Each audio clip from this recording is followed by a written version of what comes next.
ಮಚ್ಚಿ ನಾವು ತಗೊಂಡ್ರು ಅಂತ 30-40 ಸೈಟ್ ಇದು. ವಾ ಕರೆಕ್ಟ್ ಅಲ್ವಾ?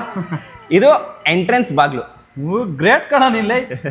ಇಲ್ಲೇ ಪಕ್ಕದಲ್ಲಿ ಒಂದು ಬಾತ್ರೂಮ್. ಲೇ ಎಂಟ್ರಿಯಲ್ಲಿ ಅವನ ಬಾತ್ರೂಮ್ ಇಡ್ತಾನೆ. ಈಗ ಆಚೆಯಿಂದ ಬರ್ತೀಯ, ಅರ್ಜೆಂಟ್ ಆಗೋಯ್ತು, ಅವಾಗ ಏನ್ ಮಾಡ್ತೀಯಾ? ಅದಕ್ಕೆ ಈ ಬಾತ್ರೂಮ್. Super super. ಇಲ್ಲಿ ಸಿಂಗಲ್ ಬೆಡ್ರೂಮ್, ನಾನು ಮಲ್ಗಕ್ಕೆ. ಇಲ್ಲೊಂದು ಬಾತ್ರೂಮ್. ತಿರುಗಿ ಯಾಕೋ ಬಾತ್ರೂಮು? ಈಗ ನೈಟ್ ಹೊತ್ತು ಮಲಗಿರ್ತೀಯ, ಅರ್ಜೆಂಟ್ ಆಗೋಯ್ತು, ಅವಾಗ ಏನ್ ಮಾಡ್ತೀಯಾ? ಅದಕ್ಕೆ ಈ ಬಾತ್ರೂಮು. ಇದಾದ್ಮೇಲೆ ಇಲ್ಲೊಂದು ಡಬಲ್ ಬೆಡ್ರೂಮ್, ಇಲ್ಲೊಂದು ಬಾತ್ರೂಮ್, ಇಲ್ಲೊಂದು ಬಾತ್ರೂಮ್. ಆಲ್ರೆಡಿ ಬಾತ್ರೂಮ್ ಐತಲ್ಲ, ಮತ್ತೆ ಯಾಕೆ ಎರಡು ಬಾತ್ರೂಮು? ಡಬಲ್ ಬೆಡ್ರೂಮ್ ಅಲ್ವೇನೋ, ಇಬ್ರು ಇರ್ತಾರೆ, ಇಲ್ಲೊಬ್ರು ಹೋಗ್ತಾರೆ, ಇಲ್ಲೊಬ್ರು ಹೋಗ್ತಾರೆ. ಚೆನ್ನಾಗಿದೆ. ಇನ್ನಿದು kitchen, the great Indian kitchen. ಇಲ್ಲಿ ಬಾತ್ರೂಮ್. ಕಿಚನ್ ಅಲ್ಲಿ ಯಾವನೋ ಬಾತ್ರೂಮ್ ಇಡ್ತಾನೆ. ಕಿಚನ್ ಅಂದ್ಮೇಲೆ ಹೆಣ್ಮಕ್ಳೆ ಅಲ್ವಾ ಅಡಿಗೆ ಮಾಡೋದು? ಆಯ್ತಪ್ಪ, ಈಗ ನೀನೇ ಅಡಿಗೆ ಮಾಡಿದೆ ಅನ್ಕೋ, ಅರ್ಜೆಂಟ್ ಆಗೋಯ್ತು, ಏನ್ ಮಾಡ್ತೀಯಾ? ಅದಕ್ಕೆ ಈ ಬಾತ್ರೂಮ್. ಇನ್ನಿದು living area.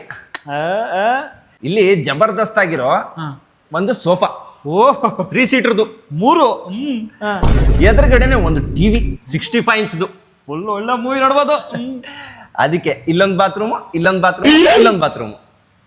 ಮತ್ತೆ ಯಾಕೋ 3 ಬಾತ್ರೂಮ್? ನೀ ಕೇಳ್ತಿ ಅಂತ ಗೊತ್ತಿತ್ತು ಮಚ್ಚಿ. ಈ 3 ಜನಕ್ಕೂ ಅರ್ಜೆಂಟ್ ಆಗ್ಬಿಟ್ರೆ ಅದಕ್ಕೆ ಈ 3 ಜನಕ್ಕೂ ಒಂದೊಂದು ಬಾತ್ರೂಮ್. ಸರಿ ಆಯ್ತಾ? ಇನ್ನಿದು ಹಾಲು.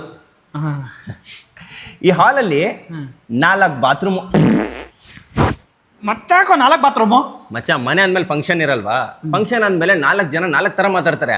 ಆ 4 ಜನಕ್ಕೆ ಅಟ್ ಎ ಟೈಮ್ ಅರ್ಜೆಂಟ್ ಆಗ್ಬಿಟ್ರೆ ಅದಕ್ಕೆ ಈ 4 ಬಾತ್ರೂಮ್. ಬಾತ್ರೂಮ್ ಅಲ್ಲ ಮಾತಾಡ್ಕೊಳ್ಳಿ ಅಂತ. ಸೊ ಇದು ಲಾನು. ಇಲ್ಲೇನು ಮಾಡೋ ಪ್ಲಾನ್ ಇಲ್ಲ ಅಲ್ಲ? ಯಾಕಿಲ್ಲ, ಇಲ್ಲಿ 4 ಬಾತ್ರೂಮೇ. ಅಯ್ಯ ನೀನ್ ಕಿತ್ತೋದ್ ಬೇವರ್ಸಿ ನನ್ನ ಮಗನೇ. ಇದೇನ್ ಮನೆನೋ ಇಲ್ಲ ಸುಲಭ ಶೌಚಾಲಯನೋ?